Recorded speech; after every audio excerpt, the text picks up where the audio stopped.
Assalamualaikum warahmatullahi wabarakatuh. Waalaikumsalam warahmatullahi wabarakatuh.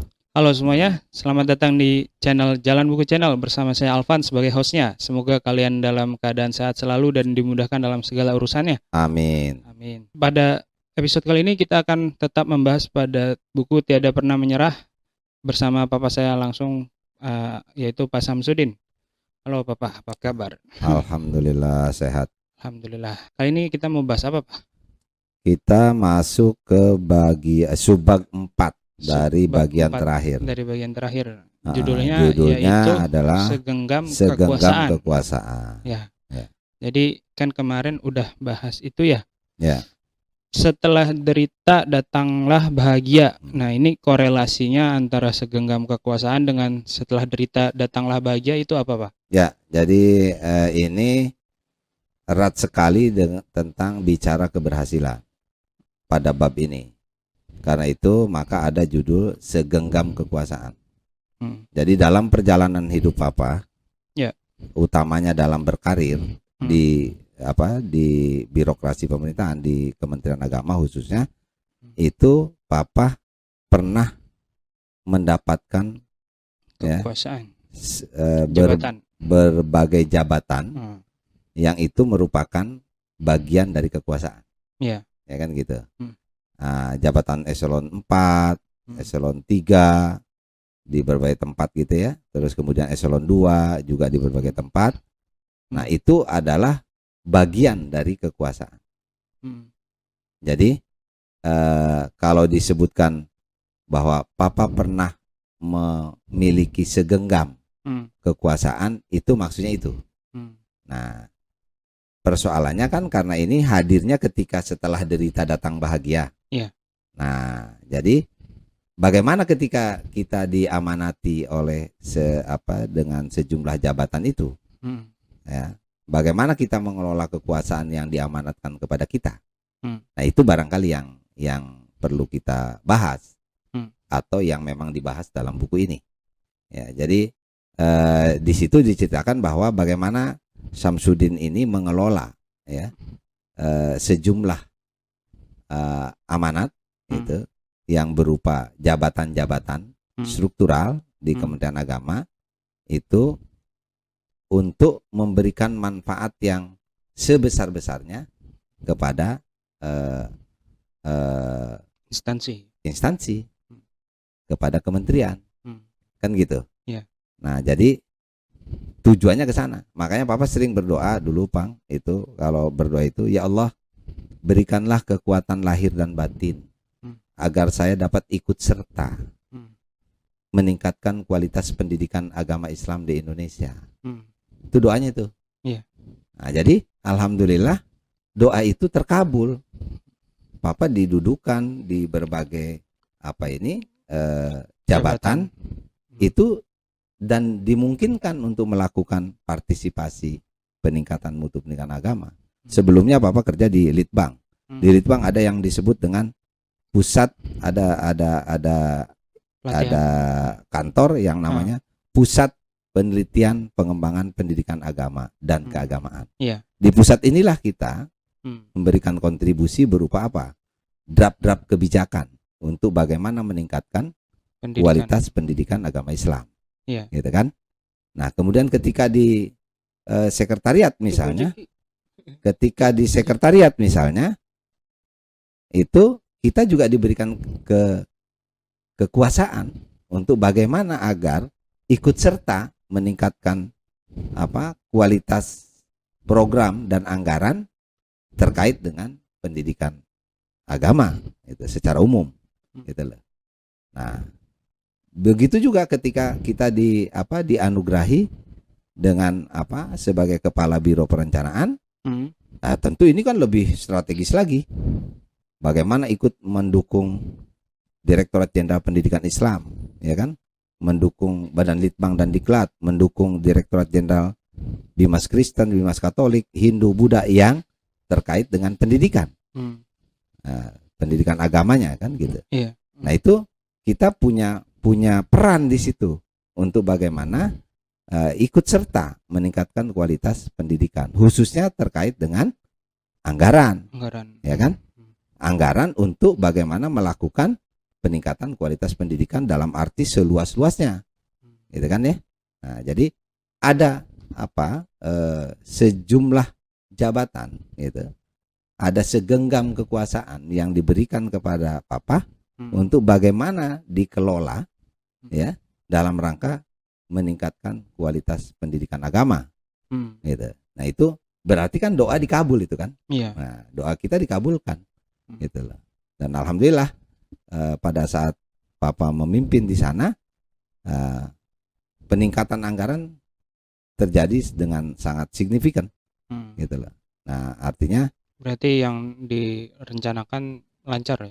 alhamdulillah. Jadi banyak jalan. Jadi bukan sekedar duduk di kekuasaan itu, tapi benar-benar melakukan Ya, amanatnya dengan kan tadi baik. bagaimana dengan kekuasaan yang ada itu memberikan manfaat sebesar-besarnya kepada umat untuk melakukan perbaikan-perbaikan, khususnya misalnya peningkatan kualitas pendidikan, gitu. Dan lain-lain di bidang agama tentu, dan lain-lain di bidang agama, gitu. Tapi utamanya di bidang pendidikan, gitu.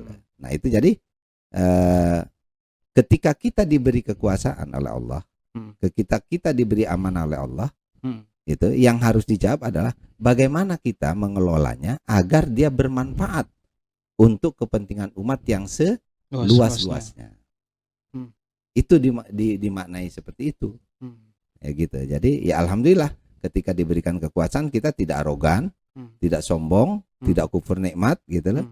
Tapi bagaimana dikelola dengan positif sehingga punya dampak yang positif juga dalam rangka peningkatan kualitas kehidupan beragama umumnya di Indonesia dan khususnya untuk peningkatan kualitas pendidikan agama, gitu. Itu berarti mungkin bisa jadi salah satu tipsnya juga ya, kita balik ke pendirian awal, kenapa kita duduk di kekuasaan itu gitu. Jadi kita nggak lupa diri gitu ya Pak ya. Betul. Dalam rangka kita sudah berkuasa. Ya. Mungkin tips lainnya ada Pak. Ya, jadi kembali tadi kalau kita itu menjadi orang yang tawadu, orang yang rendah hati ya. Jadi ketika diberi anugerah, kan pada pembahasan sebelumnya bagaimana memaknai anugerah, yaitu dengan bersyukur dan peduli. Ya kan gitu ya. Nah, kuncinya kan di sana. Nah, ketika diberi kekuasaan juga begitu, bersyukur dan peduli. Jadi ketika diberi kekuasaan, bagaimana kita optimalkan kekuasaan itu untuk peningkatan, untuk kesejahteraan, untuk keberhasilan, untuk keberhasilan pembangunan agama khususnya, gitu kan, dan pembangunan umat manusia pada umumnya, umat beragama pada umumnya, gitu. Jadi itu arahnya ke sana. Nah, jadi ketika diberi kekuasaan itu tidak arogan.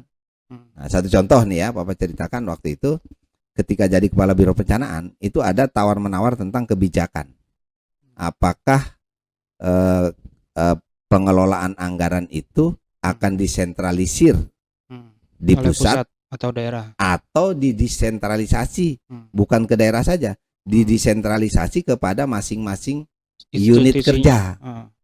Misalnya Direktorat Jenderal Penyelenggaraan Haji dan Umroh, Direktorat Jenderal Pendidikan Islam, Direktorat Jenderal Pembina Bimas Islam, Bimas Kristen, Bimas Katolik, begitu. Inspektorat Jenderal, Badan Litbang dan Diklat, misalnya gitu ya. Nah, apakah disentralisir di Sekretaris Jenderal saja, yang lain tinggal terima, atau dibagi-bagi? Nah, Papa memilih mendistribusikan kekuasaan itu kepada para penanggung jawab program agar program itu lebih akuntabel. Tidak dikangkangin oleh Sekretaris Jenderal sebagai pusat kekuasaannya. Nah, gitu loh. Tapi dibagi sesuai dengan tugas fungsi masing-masing. Sehingga teman-teman di Direktorat Jenderal Pendidikan Islam tahu anggarannya dari pusat sampai ke daerah. Jadi masing-masing unit eselon 1 itu zaman Papa itu mulai tahu berapa uang yang harus dipertanggungjawabkan oleh program itu. Misalnya Kepala Badan Litbang dan Diklat itu baru tahu anggarannya dari pusat sampai ke daerah zaman Papa memimpin Biro Perencanaan itu. Sebelumnya dikuasai di Biro Perencanaan atas nama Sekretaris Jenderal kan, gitu. Nah, zaman Papa itu didistribusi kekuasaan itu. Itu salah satu cara mengelola kekuasaan untuk apa? untuk meningkatkan akuntabilitas pelaksanaan program dan anggaran. Itu loh. Karena masing-masing bertanggung jawab kan, memang dia yang punya kan. Iya. Masa urusan haji dipegang sekretaris jenderal, masa urusan pendidikan Islam dipegang sekretaris jenderal, masa urusan litbang diklat dikuasai oleh Sekjen. sekretaris jenderal, ya harus masing-masing dong. Dan itu bagus.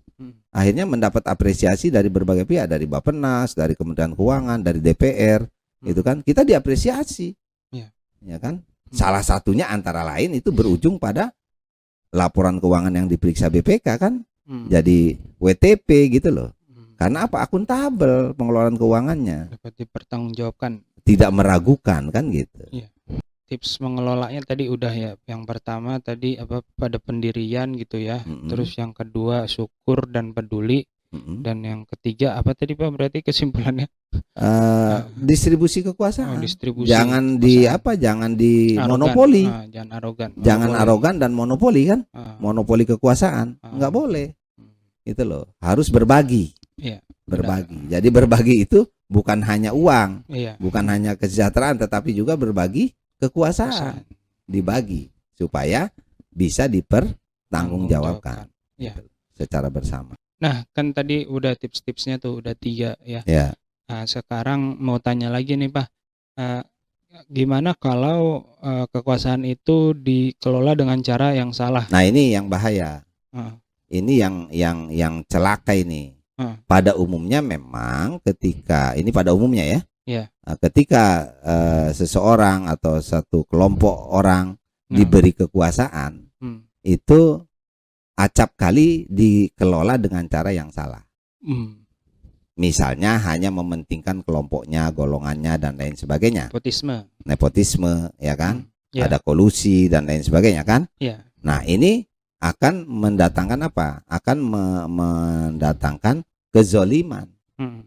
Ada pihak-pihak yang dirugikan pasti. Kerusakan. Kalau ada yang diuntungkan dengan cara tidak sehat, berarti kan ada yang dirugikan. Nah, ketika ada yang dirugikan berarti terjadi penzoliman.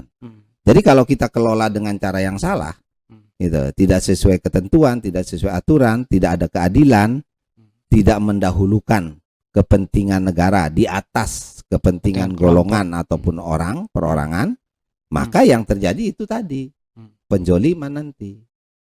Nah, ini yang biasa orang kalau sudah dirasuki oleh kekuasaan biasanya lupa, ya kan? Biasanya dia menikmati kekuasaan itu bukan untuk sebesar-besarnya kesejahteraan umat, bukan untuk sebesar-besarnya kesejahteraan rakyat, ya kan? Masyarakat, bukan ke sana, tapi untuk kepentingan golongannya, kelompoknya. Akhirnya kelompok lain dirugikan, akhirnya golongan lain dirugikan. Nah itu akibatnya. Itulah. Jadi harus dikelola dengan cara yang baik, dengan cara yang benar, yang sehat, gitu kan ya, sesuai peraturan perundangan, ya kan, sesuai dengan prinsip-prinsip dan moral, etika dan lain sebagainya, sehingga tidak mendatangkan kezoliman, gitu loh. Itu akibatnya. Jadi bagi yang diberikan segenggam kekuasaan harus hati-hati. Itu karena apa?